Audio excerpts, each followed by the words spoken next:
भगवान कृष्ण कहते हैं, जीवन की समानता को पहचानें और अपनाएं, अर्थात बिना दुख के सुख का मूल्य नहीं समझ सकते।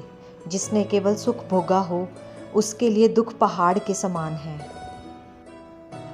घुप अंधेरी रात में एक व्यक्ति नदी में कूदकर आत्महत्या करने का विचार कर रहा था।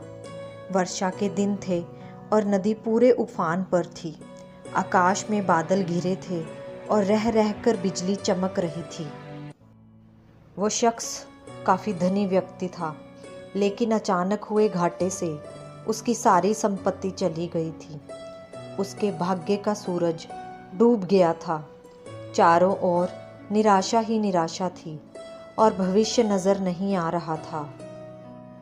उसे कुछ सूझ नहीं रहा था कि क्या करे, तो उसने स्वयं को समाप्त करने का विचार कर लिया और नदी में कूदने के लिए जैसे ही चट्टान के छोर पर खड़ा होकर वह अंतिम बार ईश्वर का स्मरण करने लगा, तभी दो बुजुर्ग परंतु मजबूत बाहों ने उसे रोक लिया।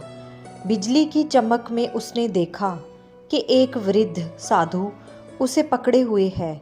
उस वृद्ध ने उससे निराशा का कारण पूछा और किनारे लाकर उसकी सारी कथा सुनी।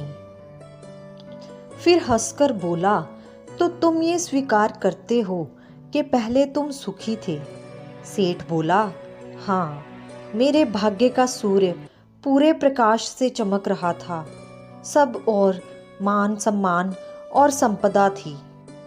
अब जीवन में सिवाय अंधकार और निराशा के कुछ भी शेष नहीं रहा। वृद्ध फिर हंसा और बोला, दिन के बाद रात्रि है और रात्रि के बाद दिन। जब दिन नहीं टिकता तो रात्रि भी कैसे टिकेगी? परिवर्तन प्रकृति का नियम है। ठीक से सुनो और समझ लो। जब तुम्हारे अच्छे दिन हमेशा के लिए नहीं रहे, तो बुरे दिन भी नहीं रहेंगे। जो इस सत्य को जान लेता है, वो सुख में सुखी नहीं होता और दुख में दुखी नहीं होता। उसका जीवन उस अडिग चट्टान की भांति हो जाता है जो वर्षा और धूप में समान ही बनी रहती है। सुख और दुख को जो समभाव से ले, समझ लो कि उसने स्वयं को जान लिया। सुख दुख तो आते जाते रहते हैं। यही प्रकृति की गति है। सोचो, यदि किसी ने जीवन में एक जैसा ही भाव देखा, हमेशा सुख का ही, जिस चीज़ की आवश्यकता हुई उससे पहले वो मिल गई, तो क्या वो कुछ उपहार पाने की खुशी का अनुभव कर सकता है?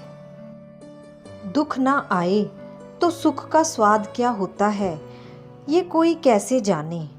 इसलिए जीवन में सुख और दुख दोनों ज़रूरी हैं। जो इस शाश्वत नियम को जान लेता है, उसका जीवन बंधनों से मुक्त हो जाता है।